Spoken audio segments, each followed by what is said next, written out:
Start na po ba tayo? Yes, ma'am. Yes, ma'am.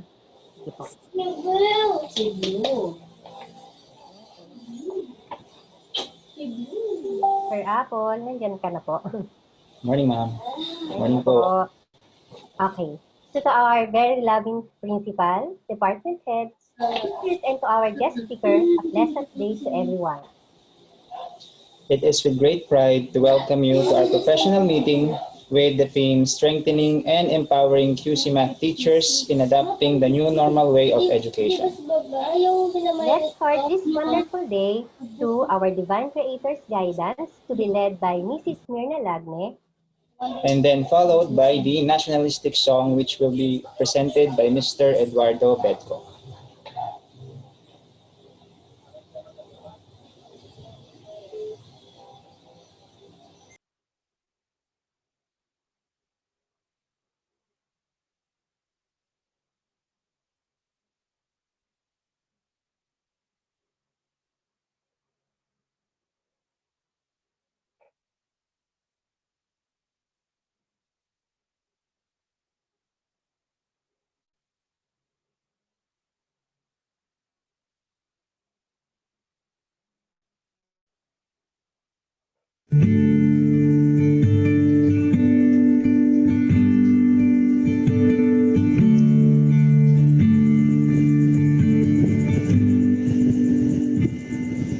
Lead me, Lord, lead me by the hand and make me face the rising sun. Comfort me through all the pain that life may bring. There's no other hope that I can lean upon. Lead me, Lord, lead me all my life. Walk by me across the lonely road of every day. Take my arms and let your hand show me the way. Show the way to live inside your love. Lead me, Lord, lead me all my life. You are my light,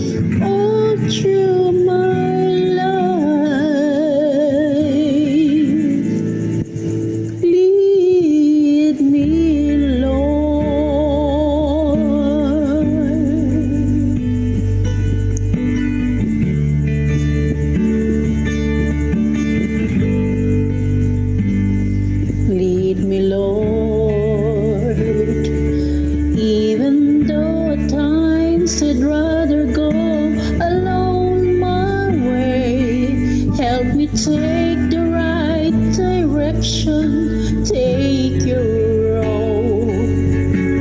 Lead me, Lord, and never leave my side. All my days, all my life,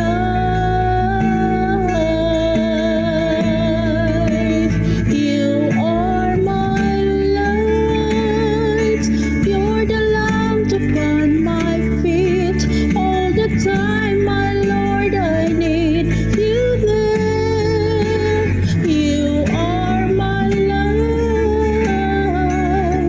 I cannot live alone. Let me stay by your guiding light. All through my life, you are my light. You're the lamp upon my feet. All the time, my Lord, I need you there. You are my life. I cannot live alone. Let me stay by your guiding light. All through my life, all through my days, lead me, Lord.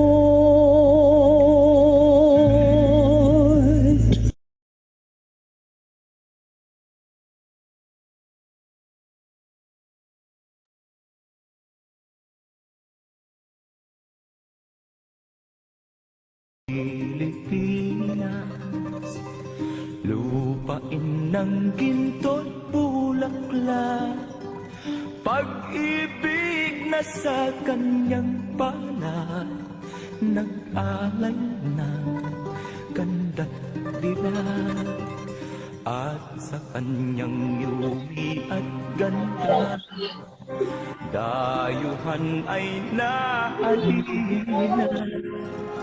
Bayan ko, binihag ka, nasadlak sa dusa.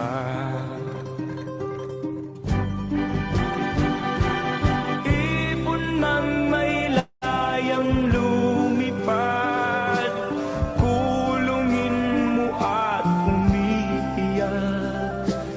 Bayan pa kayang sakdal dilag, ang di magnasang makaalpas.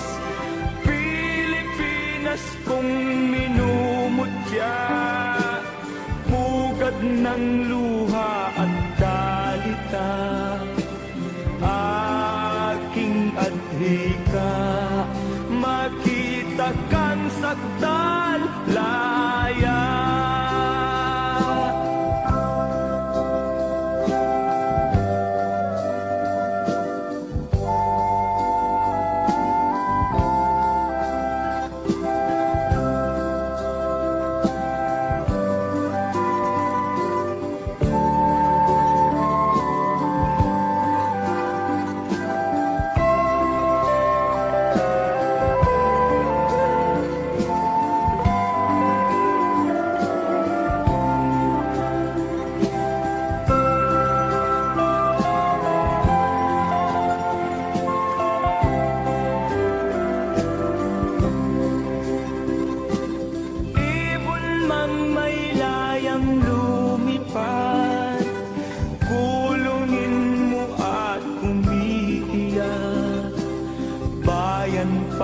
Kayang sakdal tila, ang di magnasang makaalpas. Pilipinas kong minumutya, pugad ng luha at dalita, aking adhika, makita kang sakdal laya.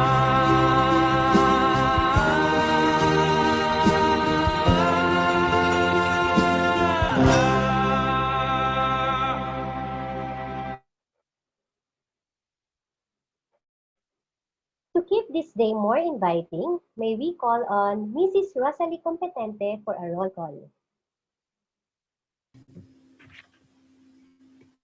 Good morning po. Narinig po ako.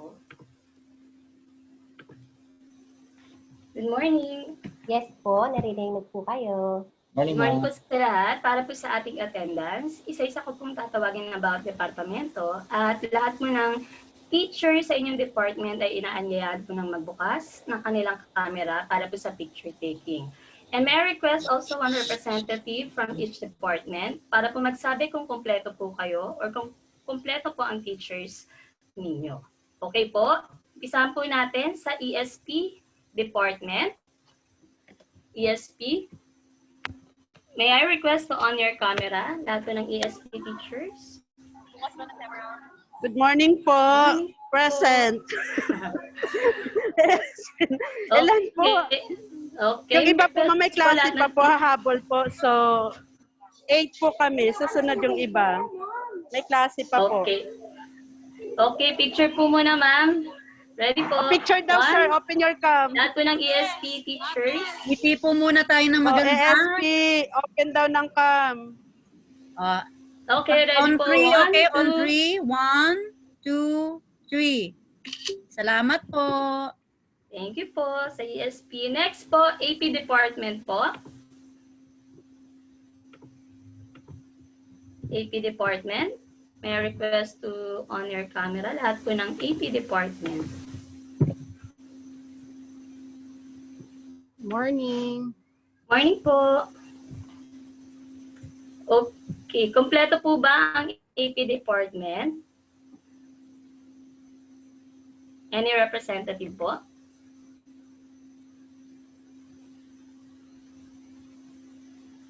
Hello po. Morning po, AP department po. Ilan po sila ngayon? Any representative po from AP department?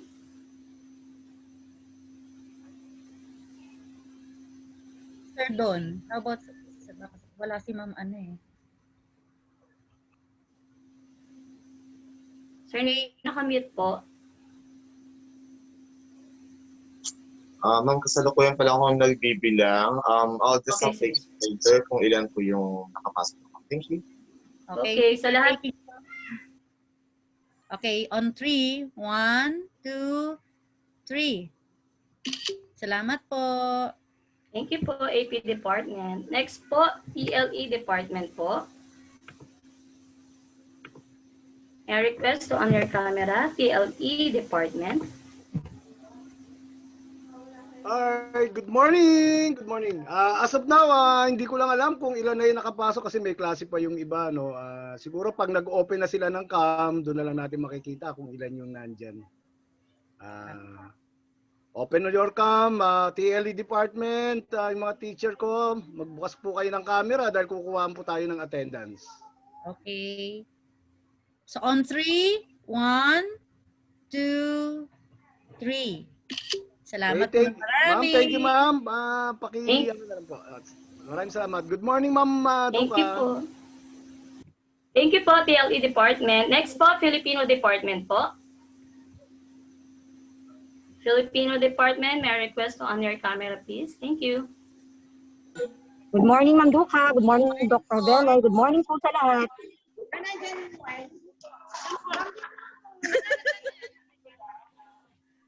Okay po, picture po muna, Filipino department. Ngiti po muna tayo ng maganda. Happy morning! Okay. Nag-picture muna. Wait lang po Good morning! Okay, next department po, ma'am. Okay, next po, science po. Science department. Thank you po, Filipino department. Good morning, everyone. Science Department, 17. 17 po. Okay. May I request all teachers from science department to on your camera, please. Unmute ko na. Hello! Hello! Ay, We're here. Hello po. Ay, di pa. Okay. Okay, ready po? Ready? 1, Science na ba? 2. 1, 2, 3. Hello! Ay, ang galing. Hindi pala nakikita ko. Okay, thank you po, Science Department. Next po, MAPE. lang yan. MAPE Department po. Pwede na natin. I request all MAPE Department to, all MAPE teachers to on your camera, please.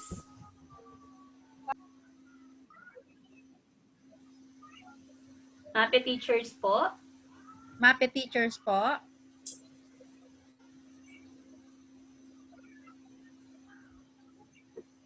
Meron, ma'am? Morning po. Lahat po ng MAPE teachers, pwede po ba mag-on tayo ng camera para po sa attendance natin?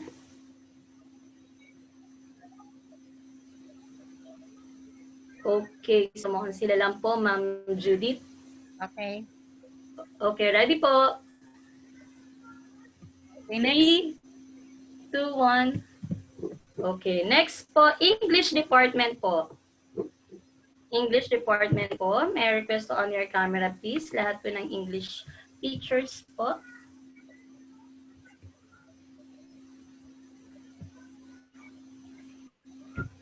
Okay, so ready po? In 3, 2, 1.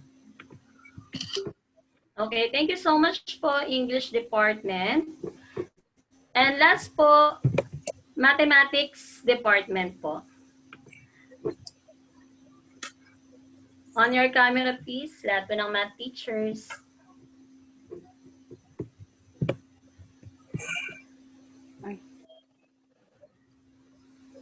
Lahat po ng math teachers. Okay, ready?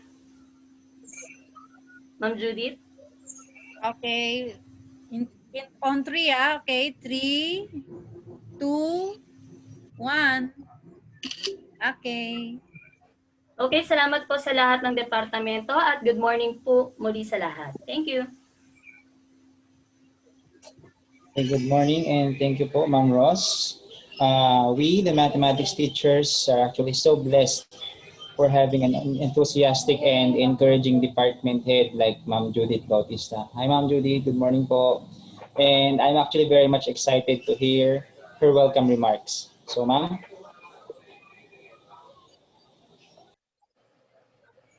Dear Principal, Mrs. Marisa F. Duca, our guest speaker, Dr. Ebenezer A. Beloy, Department Heads, Hindi mo ako binigyan. colleagues, Ha? ladies and gentlemen. Hindi naman ako si Ma'am Sharon sa grade 7 magpapamig. It is a true pleasure for me to welcome you all to our monthly professional meeting in celebrating Buwan ng Sipnayan 2021, the pandemic way.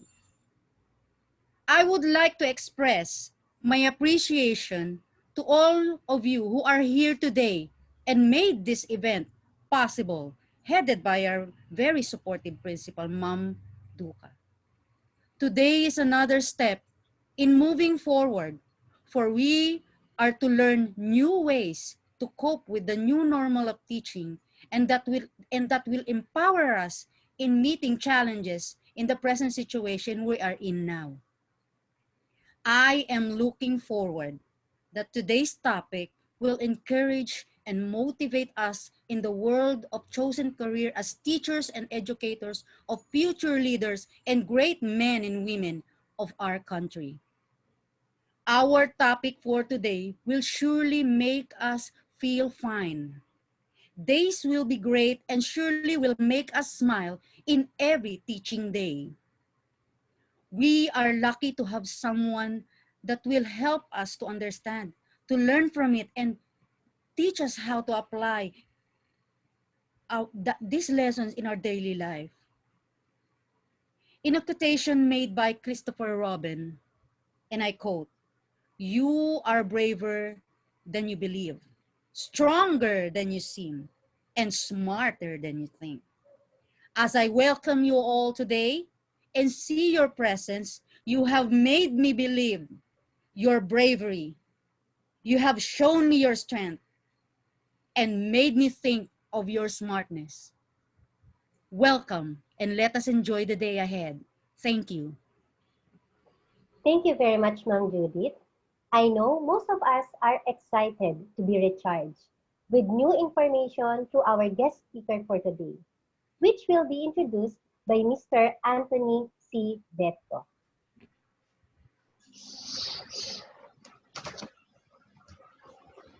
To our, narinig na po Narinig na po. Okay, Our sir. beloved principal, Ma'am Marisa F. Duca, to the head teachers of the different learning areas, to my fellow teachers, colleagues, guests, a pleasant morning to each and everyone. It is my pleasure to introduce our guest speaker for today. He obtained his Bachelor of Arts in Theology, major in music at Pebias College of Bible in the year 2002. Took Master of Arts in Education, major in Educational Psychology at UP Diliman in 2007. He also took Master of Arts in Educational Management at Trinity University of Asia in 2013. He took his Doctor of Philosophy in Educational Management at Philippine Normal University in Manila in the year 2016, and currently taking Doctor in Public Administration at the University of the Philippines, Diliman, Quezon City. He held various positions such as former graduate school professor and senior high school assistant principal at Trinity University of Asia, former national trainer at DepEd and PAYAC INSET for senior high school teachers, President-elect, Rotary Club, Bagong Sandigan, District 3780. He is a public schools district supervisor and currently the OIC Chief of Curriculum Implementation Division, DepEd Schools Division Office, Quezon City. Our guest speaker will discuss about stress management, entitled Rediscovering Greatness. Please let us welcome, with a virtual round of applause, a very hardworking, dedicated, and most of all, an eligible bachelor, no other than Dr. Ebenezer A. Beloy. Sir. Good morning to all of you. Thank you for the kind introduction, Mr. Betco. And to our dear principal, Ma'am Marisa Duca, and to all our sponsors for this morning's session. Isang magandang umaga po sa inyong lahat. I am truly honored to be with you this morning and to share some of my thoughts, particularly regarding stress management. May I share my slides? And I hope that I am coming to you clear and you can see my face. Loud and clear po, sir. Okay. Loud and clear. Thank you very much. Okay, so I will go directly to my topic this morning.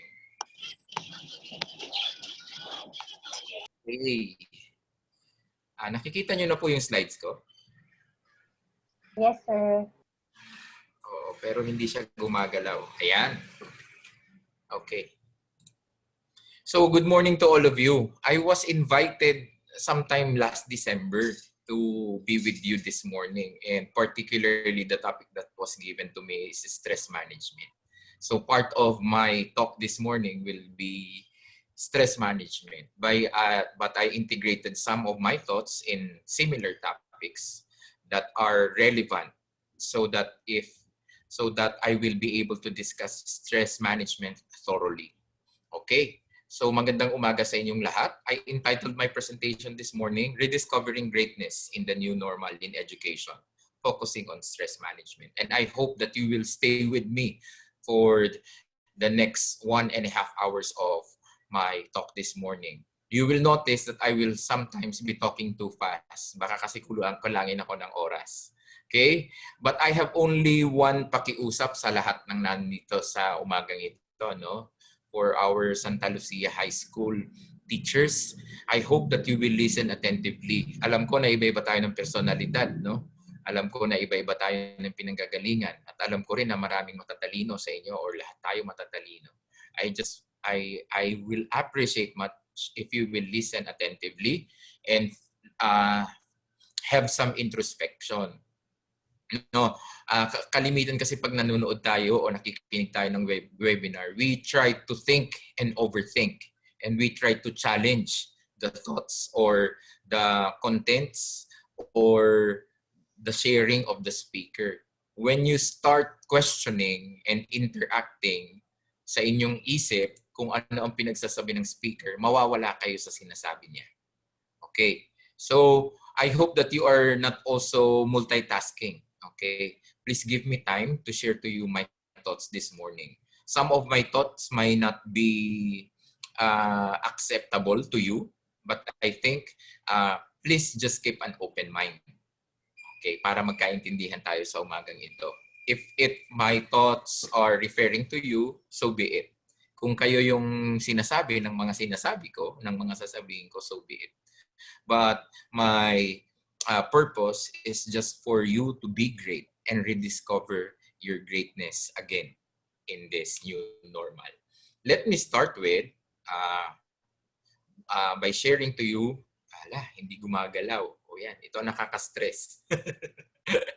Hindi gumagalaw yung slides ko. O wait lang ha. Aha, ayun talaga. This is the new normal. Yan. Bakit yan? My question for this morning, since I'm also a teacher, so I always present my objective first or my end in mind. So at the end of the session, I hope that we can answer, how can I rediscover my greatness in the new normal in education? When we speak of greatness, it is always associated to malakas, matindi, or kahanga-hanga. It's over and above what is required of us. And that is us, basically, teachers. We are really great, believe it or not. But I think if we will consider what has our president mentioned in his SONA last year, no? Sabi niya, I have identified the enemy who dumped us into the quagmire we are in. I have met the enemy face to face, and sadly, the enemy is us. We are our own tormentors. We are our own demons. Why is this associated to greatness?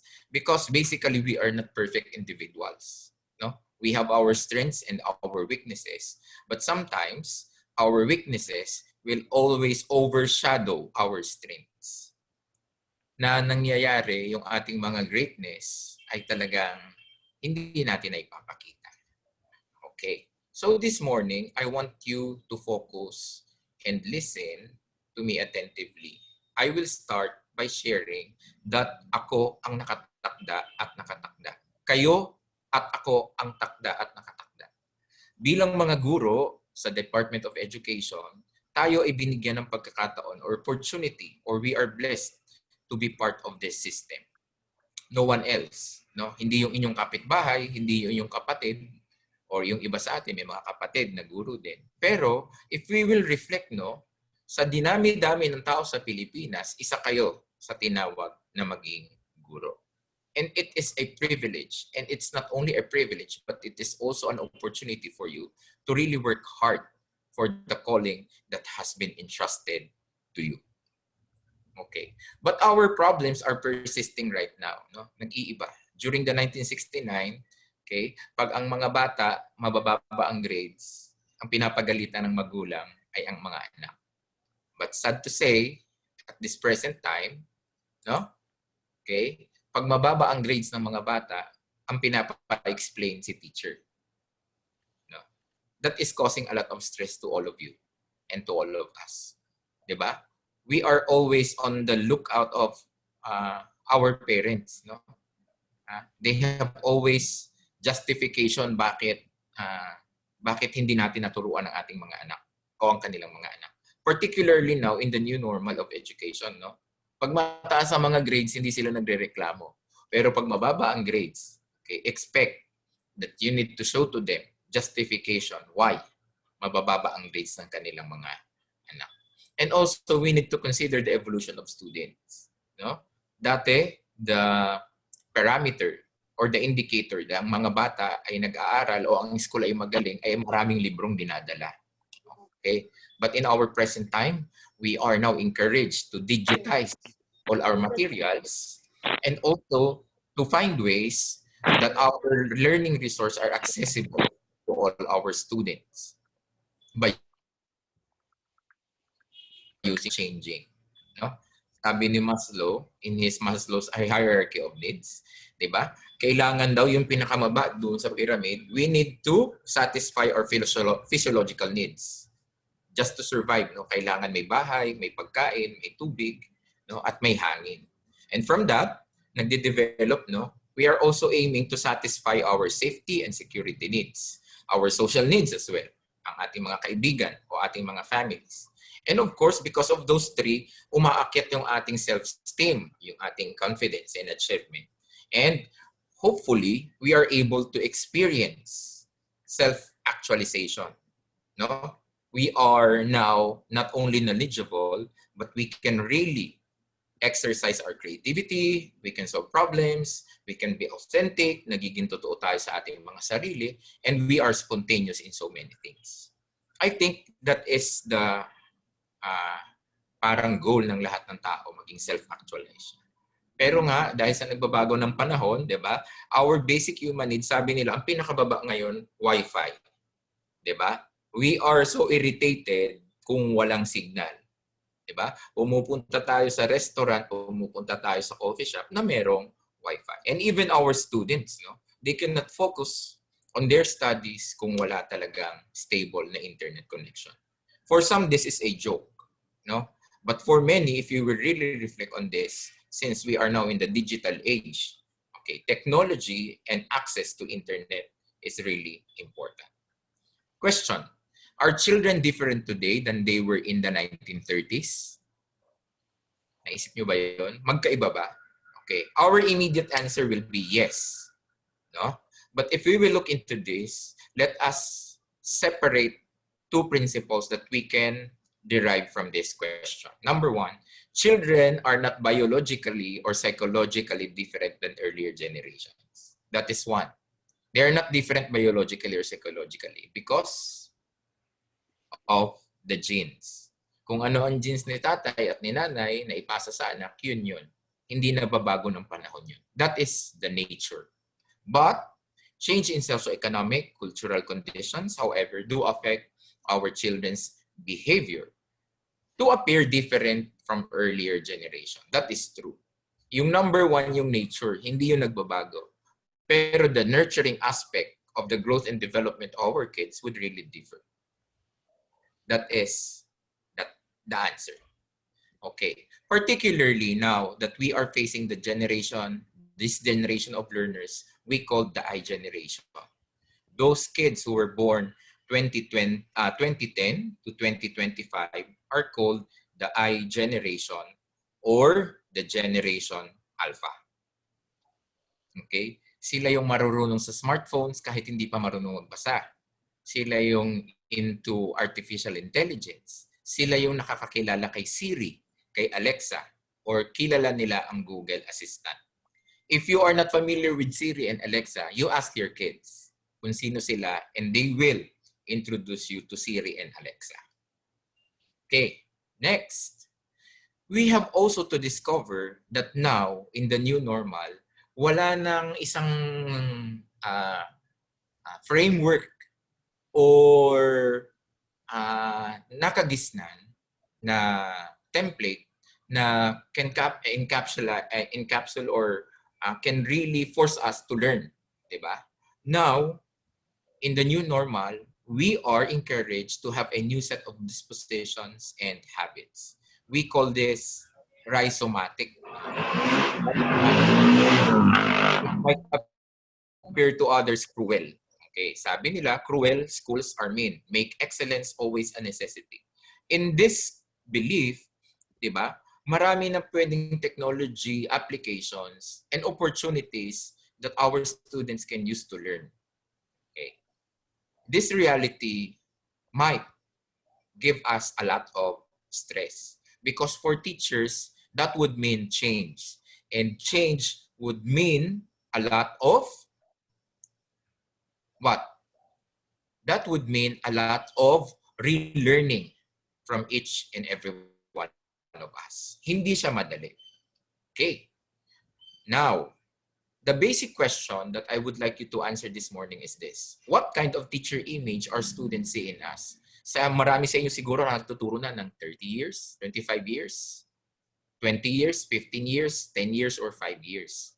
Okay, you reflect. Ano yung imahe na nakikita sa inyo ng mga bata?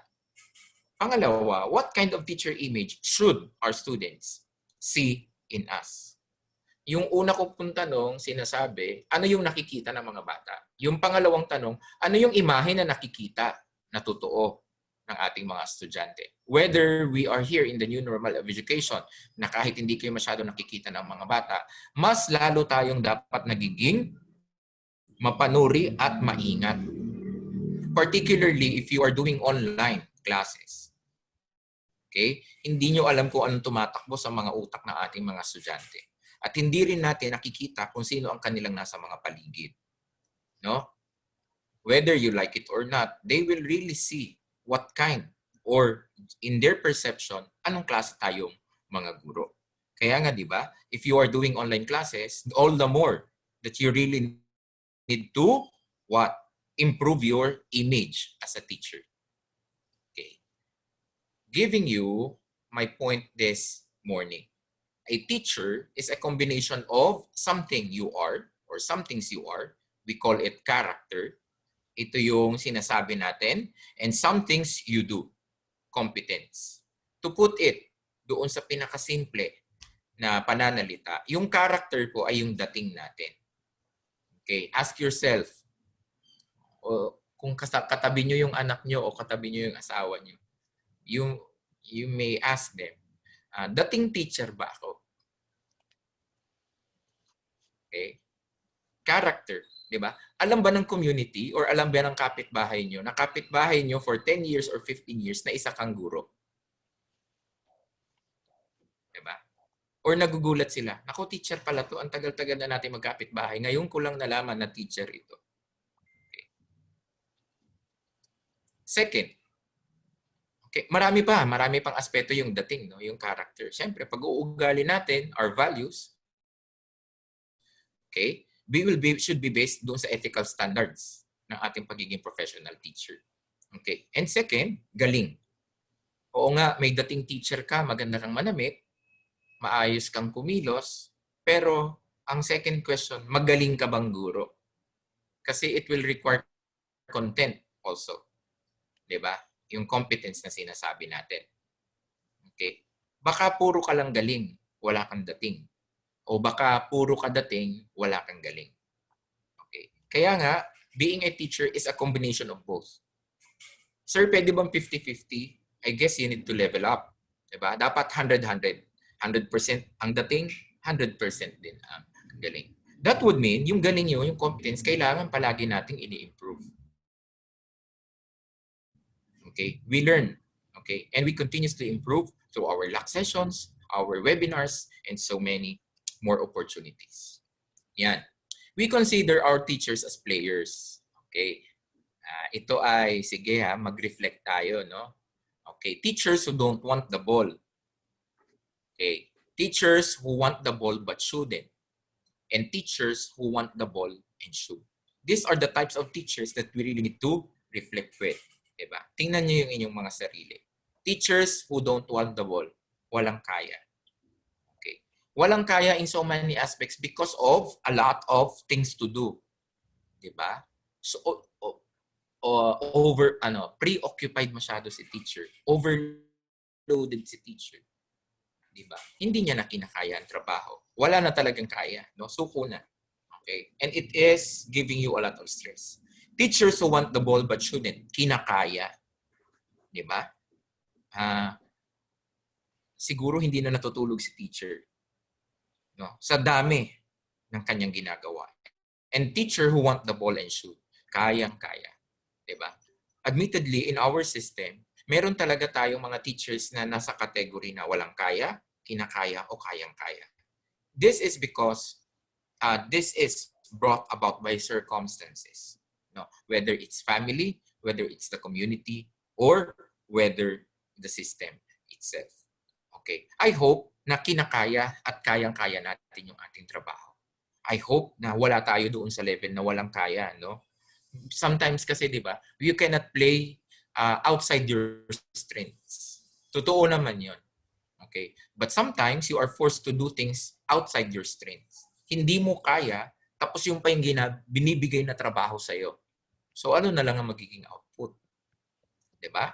So that is quite a challenge for all of us. Di ba? Kaya dapat, okay. Next, teachers who want the ball cannot work under pressure and they know it. Diba? But we really need to face them and allow them to play in their areas of strength. Tulad ng sinabi ko kanina, hindi niya kaya, alam yung hindi kaya. Bakit ninyo binibigay yung hindi kaya? Diba? Let us not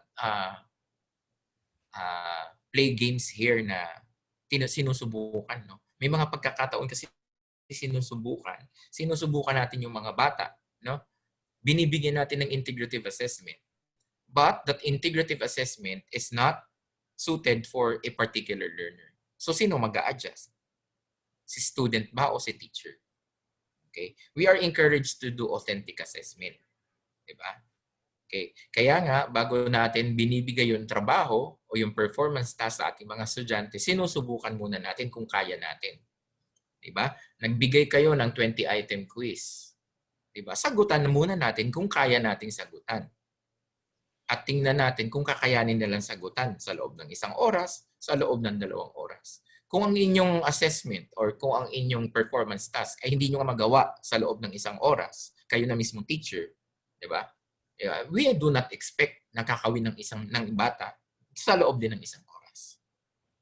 Okay, second, teachers who want the ball but shouldn't cannot carry the team to victory. Their self-image are greater than their talents. Sad to say, this is a reality. No? In so many aspects or in so many circumstances, di ba? Yung ego ni teacher ang wag ako. Di ba? Wag niyo nang ibigay sa akin yan. Di ba? O kasi pag hindi ko nagawa yan, ako ang sisisihin. Pag hindi ko nagawa yan, magkakaroon tayo ng problema.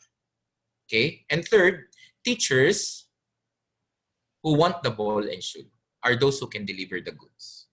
Okay, generally, if we will follow my thinking, kung yung sinabi ko kanina, teachers are all great.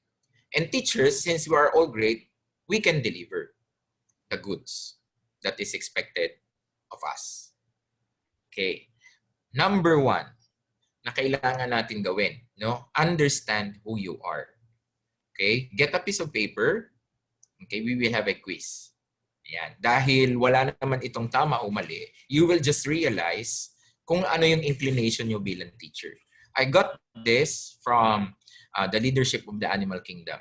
And I related it to teachers, to education. I will be showing to you animals and rate the 5 animals according to your preference. Put the 5 following animals in the order of your preference. Number 1 as your highest preferred animal, and number 5 your least preferred animal. Okay, are you ready?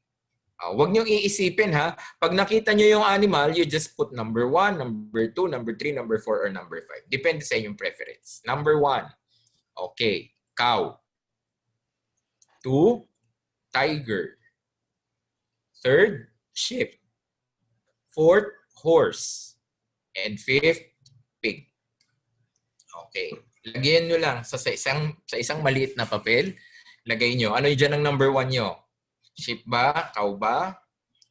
Number 2 nyo ba ay horse? Number 3 nyo ba tiger? Number 4 nyo ba cow? And number 5 nyo ba pig? Pwede naman number 1 yung pig. Okay. I'll give you 10 seconds.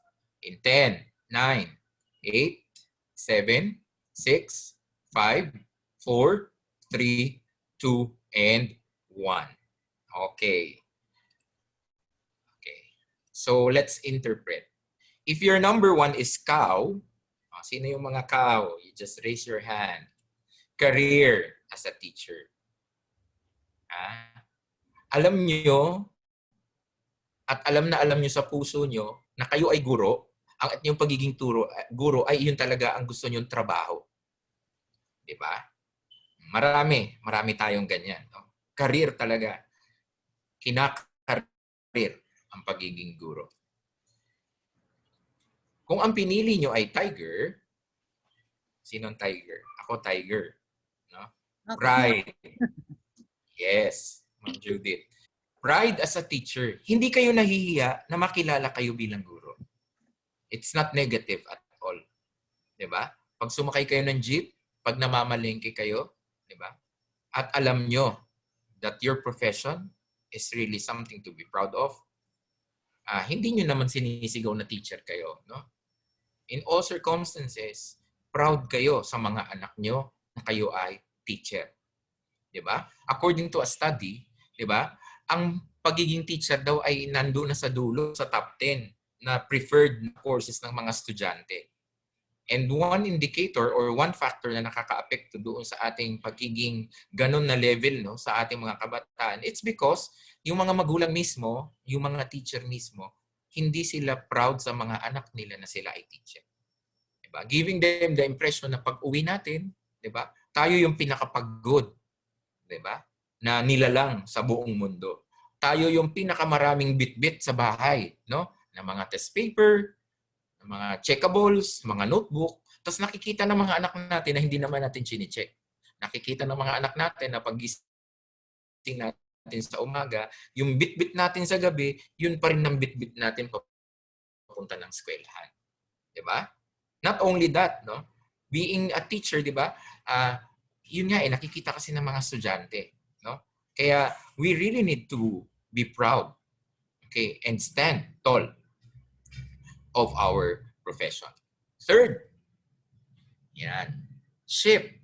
Sino yung mga ship dito? Yan, love as a teacher. Yan. Saludo po ako sa mga nag-number 1 sa pagiging ship. Sa pagiging ship nila. Kasi nakikita nyo na ang inyong trabaho is something that is not that cannot be exchange of anything else. Money. Kasi ang alam nyo lang talaga ay ang pagtuturo ay dulot ng inyong busilak na pagmamahal. Hindi sa profesyon, lalong-lalo na sa ating mga estudyante. And horse. Sino yung mga horse dito? Ako saludo rin ako sa mga horse. Yan. School organization as your family. Sila yung mga tipo na kahit hindi nila kailangan pumunta sa school, kahit Sabado o Linggo, sila yung talagang mga teacher na pumupunta ng eskwelahan. Just to ensure that they can really contribute, no? Yung concern ni principal, dinadamdam nyo rin bilang teacher, bilang master teacher. No? Ramdam na ramdam nyo. Yung problema ng inyong mga guro, yung mga problema na kinakaharap ng school, talagang nasa puso nyo. It's because you really love your school for that matter. And fifth, sino yung mga big? Okay din to. Reward as a teacher. Diba? Niyaya na kayo ng anak nyo na pumunta ng Amerika, magpahinga na kayo. Niyaya na kayo ng inyong boyfriend o ng inyong girlfriend, pumunta ng Europe at doon naman nirahan. Pero hindi nyo iniiwan ang pagtuturo. Dahil alam nyo, first and foremost, that you're teaching, being a teaching is a rewarding calling para sa inyo. Kasi alam nyo na nakasalalay sa inyong mga kamay ang future ng Pilipinas. Na alam nyo sa inyong pagtuturo na kahit ano pa mga asignatura ay mayroong magiging presidente ng Pilipinas. Ay mayroong maiaahon ang mga kanilang mga pamilya at magiging successful sila sa buhay. Diba? Hindi ito yung mga bagay na nababayaran ng salapi. Your heart is full of these rewards, no? Whether you are recognized or not, you know for the fact that you are really contributing something different and something worthy for the community. Okay, get another piece of paper. Kanina, pinili nyo, no? 1, 2, 3, 4, 5. Ngayon naman, describe. Write one word that describes each of the following. Okay? Do not write a long sentence or a phrase. You just give one description or one word. Okay? To the things that I will be flashing on screen. Number 1, dog. Okay, 5, 4, 3, 2, and 1. Second, rat. Describe a rat. 5, 4, 3, 2, and 1. Third, cat. 5, 4, 3, 2, 1. Coffee. 5, 4, 3, 2, and 1. And lastly, C. 5, 4, 3, 2, and 1. Okay, pencils up, students, teachers. Okay, and let's interpret. Number 1, your description of dog implies your personality as a teacher. Ay, loyal ako. Diba? Friendly ako bilang teacher. Wow, that's good. Second, your description of rat implies the personality of your critics. Okay, o, bahala na kayong mag-isip kung sino man yan naiisip nyo within your organization. Third, your description of cat implies the personality of your team members, particularly your co-teachers or your team or your staff. Next, your description of coffee is how you interpret your work as a teacher. Yan. Strong ba? Strong ba yung trabaho? Bitter ba? Energizer. Yan. Energizer ba yung inyong trabaho? Yan. And lastly, I think, dito tayo magkakaalaman, no? Pero ito kasi kung kung nasaan kayo ngayon, no? Pero bukas baka magbago, no? Your description of C implies your own life as a teacher. Yan. Calm. Calm ba? Yung iba nasa opposite, no? It's okay. Okay. This is just somehow a test, but this is not basically ito yung totoong-totoo, no?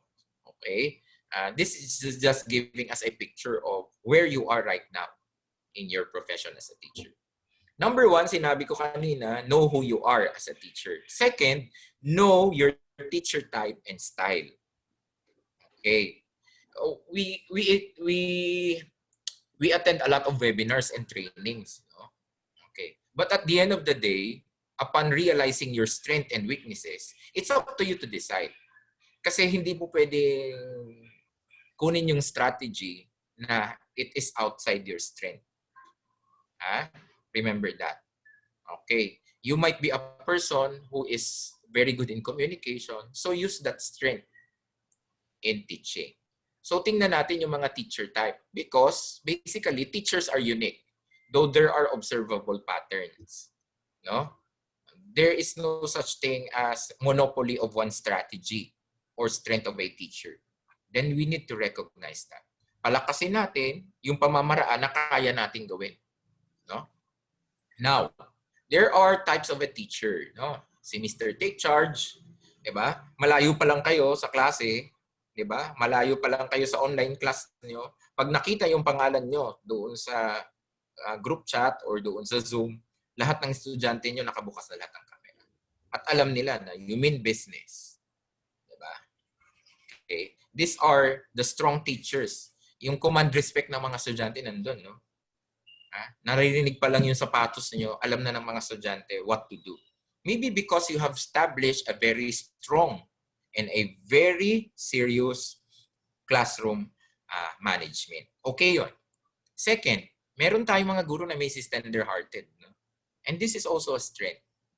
Okay, and we cannot deny the fact that many of our students would really love teachers who have tender-hearted attitude.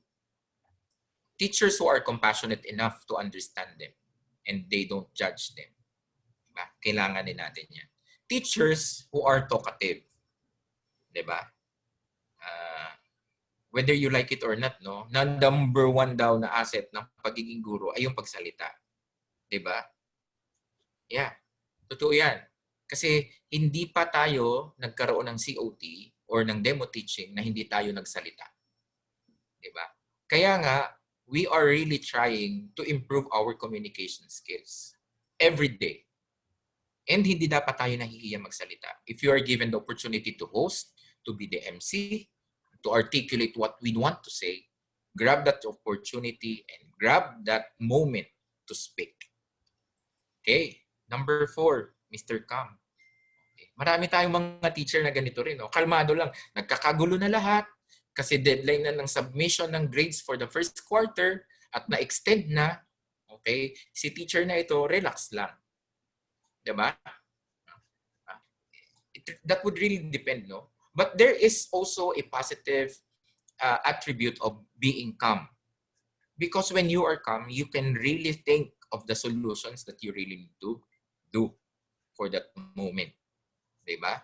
Dahil hindi ka nag-give in doon sa emotion or doon sa tension na nakikita mong pwedeng mangyari. And hopefully, you are using your calmness to improve. Okay. And to be efficient in what you do.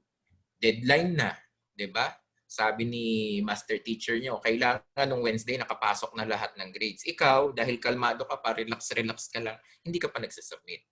You really need to act accordingly. Okay? And number 5, Mr. and Mrs. Detail. 'Di ba? I would really love to be this type of person. No? Lahat ng detalye talaga hanggang sa tuldok. No, ng lahat ng gagawin sa proseso, they would really follow that. And it's also okay. Because maybe sometimes, no, we might be neglecting a very important process doon sa task na ibinigay sa atin. And number 6, Miss Specialist. Diba? They are the owls of our school, no? They are the genius type, no? Na alam nila, no? Lahat na sulok ng content, lahat ng content areas, alam ni teacher. Diba? And it is, I think, a must or non-negotiable to all of us, particularly high school teachers. Okay? Because we have our specializations, definitely. No? Kahit walang libro, madinig nyo lang yung isang salita, dapat alam nyo kung ano yung content na kinakailangan. And how do you relate that content to our students? Yan. Third, yung una ko kanina, sabi ko, know who you are. Second, know your teacher type. And third, you need to have the clear grasp of the curriculum. Okay. Siguro naman lahat tayo, kung ayaw nyong ma-stress, alam natin yung lahat ng MELCs ng subject area na hawak natin. I think that is number 1. Alam din natin yung general principles ng DO31 series of 2020. Diba? Alam nyo rin kung paano computein yung average. Okay? Ng mga bata quarterly. Alam nyo yung weight distribution para dun sa written work and para dun sa performance task. It is become stressful kung hindi natin siniseryoso yung mga department orders na supposed to be inaaral natin bilang mga teacher. Okay? For the new normal, there are a lot of things happening in the curriculum. Okay? But there are non-negotiable concepts. Okay, number 1, we have an academic ease. Okay? Hindi naman na ibinibigay na lang natin yung grade sa mga bata. Hindi po yun. Academic ease would mean we are being sensitive to all the needs and the gaps ng ating mga estudyante. And we are trying to remediate it. Okay, and I hope that is very clear. Okay, being a teacher, it is our duty now to extend and be kind enough to our students. Wag naman yung petix attitude, no? Sige, pasa na lang natin kasi pandemic naman. I hope hindi ganun yung hindi ganun yung message na we are trying to communicate with our parents. And I hope that we are not also communicating to our parents, okay na yan, mag-75 basta pasado. Okay na yan, 78. Meron pa namang 75 mas mababa sa kanya. I hope we are not communicating that kind of thought sa ating mga magulang. Okay? Although we are in the time of pandemic, we are really trying to strive for excellence because our competencies, our MELCs, would give us an opportunity to really focus, okay, and give the best education for our students amidst all our limitations. And I hope that the pedagogical approaches, although we are here in the new normal, are still very vivid in your mind. Okay? Sa K-12 curriculum kasi 4 lang, no? Constructivist. Okay? I hope you will consider this reviewing. Okay? This is the belief that the learner is not an empty receptacle who is mere recipient of instruction. Rather, the learner is an active constructor of knowledge and a maker of meaning. Okay? Gone were the days na ang teacher lang ang nakakaalam ng isang konsepto dahil siya lang ang may libro. No? Dahil si estudyante kailangan pang may access sa library para malaman niya lang yung content. Malaman niya lang yung definition. Okay. Here in our age of information, technology, di ba? Pag nagtanong kayo sa bata na what is a matter, what is matter, di ba? They can easily Google search it and provide the answer outright. No? Dati, noong mga panahon natin, di ba? Pag tinanong ng estudyante, what is matter? Pag nakasagot ka, magaling ka masyado. Kasi lahat ng estudyante walang access doon sa information. But now our students, 100%, no, lahat sila pag tinanong mo kung ano ang matter, they can answer it outright. Okay? How we encourage our students to use that definition into a higher thinking skills, no? Naintindihan ba nila? Do they understand what is matter? And can they do and demonstrate, no? Yung concept na yon is another thing. Second, we are still, no, encouraging everyone to use inquiry-based. No? Hindi tayo nagtuturo dahil sa mga chismis-chismis. No? Ay kasi sabi sa Facebook, ito yung definition. Ay hindi. No? We are really trying to examine concepts, issues, and informations in various ways and from various perspectives. Okay? Baka ang source ng information pagturo nyo ay Facebook, no? Nagkalat po ang fake news. Okay? Let us be mindful that what we are channeling to our students are real facts and truthful. Third, reflective. Okay? Reflective teaching means making the learners look at what they do in the classroom and think about why they do it and think about if it works. Okay? Just what I have telling you a while ago. No? Before you give the performance task or the written work to your kids, ensure na merong relevance sa kanila at merong sense kung bakit mo pinapagawa. Diba? Imagine a grade 7 student struggling reading, computing, struggling kid, no? Tapos ang dami niyang sinasagot. Okay. Ano ang naiiwan sa kanya? Diba? Ano yun sa kanya? Are we developing a particular values or a particular value of the so many things that we are trying to for that student to accomplish? Kailangan nagre-reflect din tayo bilang mga teachers. Okay? And collaborative. Learning is a social activity and so must be collaborative. Learning is intimately associated with connection with other human beings, classmates, teachers, peers, family, as well as the community. Okay. And we cannot deny the fact, no, na ngayon, during the pandemic, di ba? It is really collaborative, lalo na sa bahay. No? Hindi natin mapigilan na yung mga bata ay magpatulong sa magulang. Okay? But hopefully, no, while that is a collaborative effort, nagtatanong ang mga bata sa kanilang mga magulang, hopefully hindi ang mga magulang ang nagsasagot, no, ng kanilang mga task. Okay, to keep the integrity of our instruction sa ating mga estudyante. And lastly, integrative. Yan. Subject matter is taught using interdisciplinary and multidisciplinary approach. Although we have our own subject areas, I hope lumipas na yung panahon na parang it's a competition, no, among subjects. No? Magaling si ganitong area, mahina si ganitong area, hindi dapat ganun. No? we are trying, particularly dun sa DO31 cities of 2020, no? Yung integrative assessment.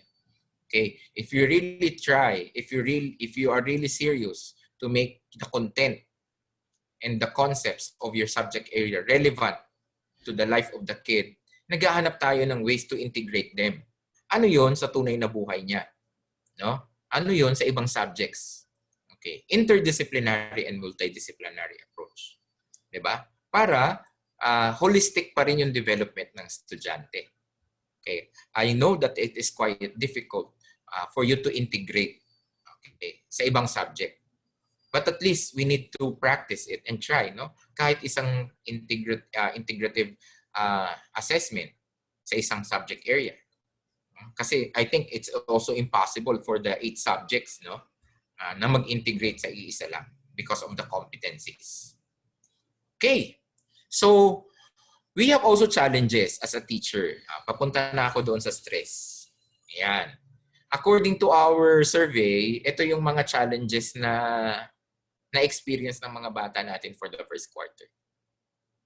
Learners who need intervention remediation, punctuality and attendance in online class, attention span, attitude and behavior during online sessions and answering modules, 'di ba? Naumay na ang ating mga estudyante, and no contact at all with teachers, no? For those who are using printed modality.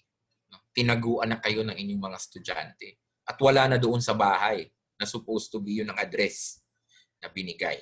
And also, there are parents' challenges. And I think we need to consider this. Okay? Parents who are not available to get the learning packets, that is becoming an issue. Parents who do not follow the given schedule for claiming and returning. May sarili silang schedule. Low parental support for blended learning, parents in much of need of assistance in teaching their children, and parents not mindful of the time of day when calling or texting teachers, and changing choice of learning modality. Ngayon, second quarter, nagsabi na sa inyo, no? Papalit na po, pwede po bang mag-ano na lang ang anak ko? Mag-printed module, or from the printed module, pwede pong humingi kami ng tablet. Those are really realities. And of course, we have teachers' challenges. Ayan, papunta na ako sa stress. Finding distance learning and teaching difficult. Check. Giving too many activities for students to do. No? Engross na engross si teacher na gumawa ng activities, nakalimutan niya na hindi lang siya ang subject area. No? Sa dami ng pinapagawa niya sa estudyante. No? Let us be very sensitive about it. Okay, kaya kailangan we have continuous communication with our department heads and master teachers. Okay? How can we share the burden? Na sana yung mga bata ay tao, no? They are human beings. They are not machines. Okay, by remembering that, no? We try to sit down as teachers. O, ilan ang kaya ng bata sa linggo na ito para tapusin? At hindi lang yung subject mo ang tatapusin ng iyong estudyante. Inability to adjust to the new learning modalities, and lack of sufficient load to maintain communication and follow up with parents. Okay? And I hope that is all now being addressed. Okay? Binigyan na tayo ng pagkakataon na magkaroon ng strong internet connection and budget. Okay. This is also a reality, no? Teachers working too many roles at the same time. Hindi naman napalitan, no? Although we are limited face-to-face, pero mas marami tayong ginagawa. We have our WHLP, diba? We are checking all the answer sheets ng ating mga estudyante. Okay. At nasa loob kayo ng pamamahay, marami rin kayong ginagawa. Okay. Teachers have no enough time to prepare. Okay. Because it's a different environment. No? Since you are not inside the classroom, you will be tempted to do other things. Okay. If you are inside the school, you have limited area, ang magagawa nyo lang talaga ay magtrabaho. Pero kung nasa iba kayong lugar, tulad ng nabahay, diba? You will be tempted na habang nagtuturo, nagluluto. Habang nagluluto, naglalaba. Diba? Pero naka-online class. O pero nagmo-monitor ng classroom. Okay. Hopefully, those things are not being practiced. No? Okay. Let's keep the integrity of our profession. Okay? Integrity would mean kahit walang nakakita, ginagawa natin yung tama. Okay. Teachers, excessive paperwork for data collection. Imagine a teacher checking at least 300 modules a week. Okay. So you need to what? Manage your time very well. And teachers keeping up with the expectation of school admin. Of course, syempre, no? Yung magpapapromote, you have a lot of dreams to achieve, di ba? Syempre, lumilevel up, no? Lalo yung nakakapagka-create ng tension. And teachers' lack of teamwork, empathy, and support. And I hope that at San Lucia High School, you are really working as a team. No? Because if you are working in a team, as a team, you can achieve more. Diba? That is the very essence why you have your IPCRF. Yung IPCRF natin, sana hindi nyo lang piniperfect na 5 or 4.48. Diba? Pero if you will see the performance of the students, ang baba. So, nasaan yung effort na ginawa? Nakakuha ka nga ng 4.48 na IPCRF.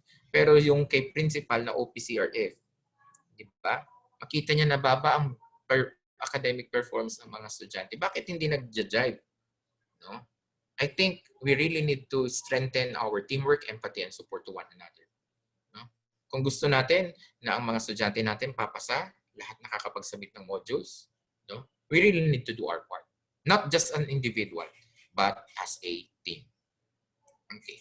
And teachers are undergoing difficult stress. Ayan. Yan. This morning, I would like you to participate sa isang laro.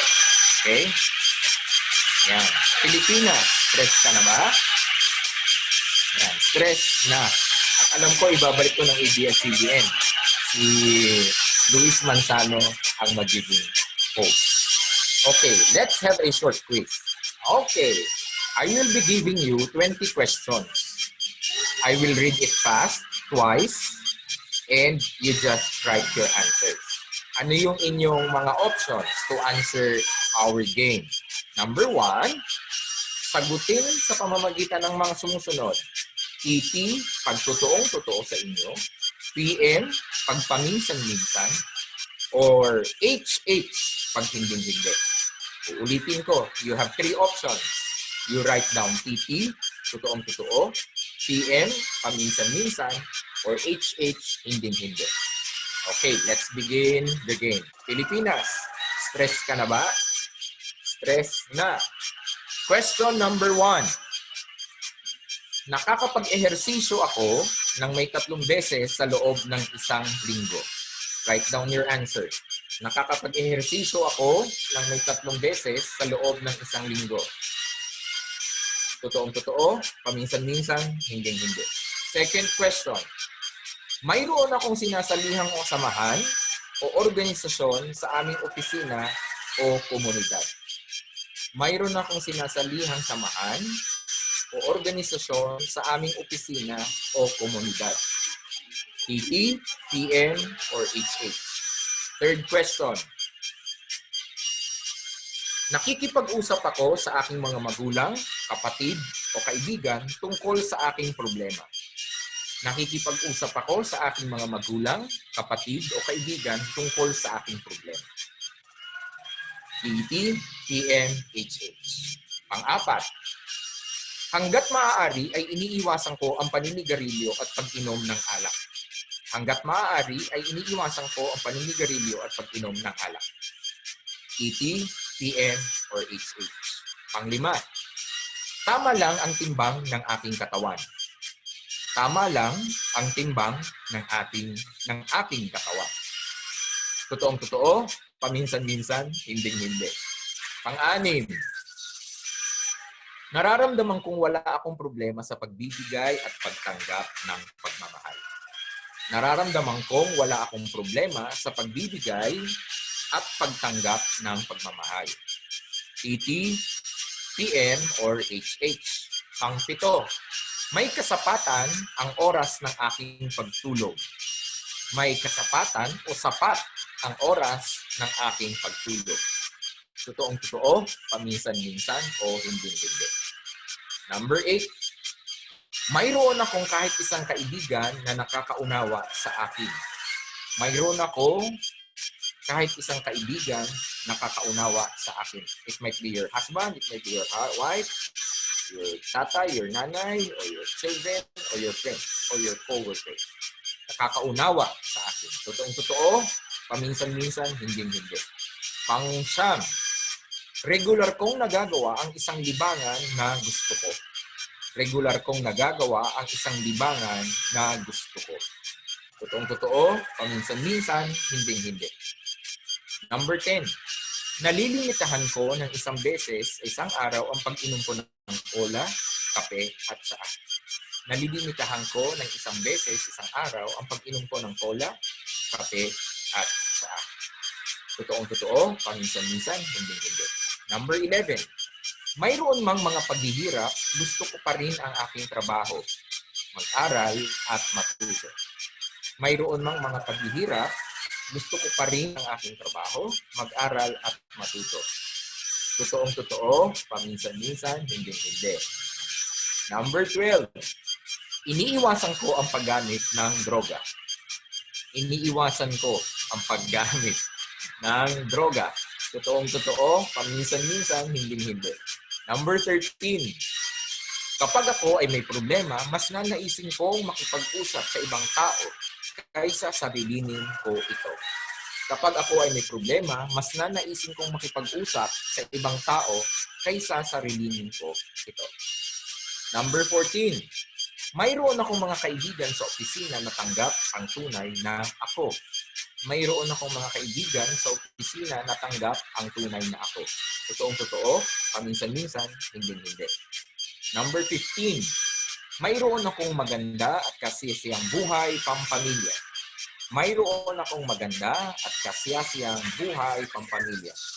Totoong-totoo, paminsan-minsan, hindi. Number 16, nasisiyahan na ako sa aking kaanyuan. Nasisiyahan na ako sa aking kaanyuan. Totoong-totoo, paminsan-minsan, hindi. Number 17, fourth to the last number. Na-organisa ko ng maayos ang paggamit ng oras para sa iba't ibang gawain. Na-organisa ko ng maayos ang paggamit ng oras para sa iba't ibang gawain. Totoong-totoo, paminsan-minsan, hindi.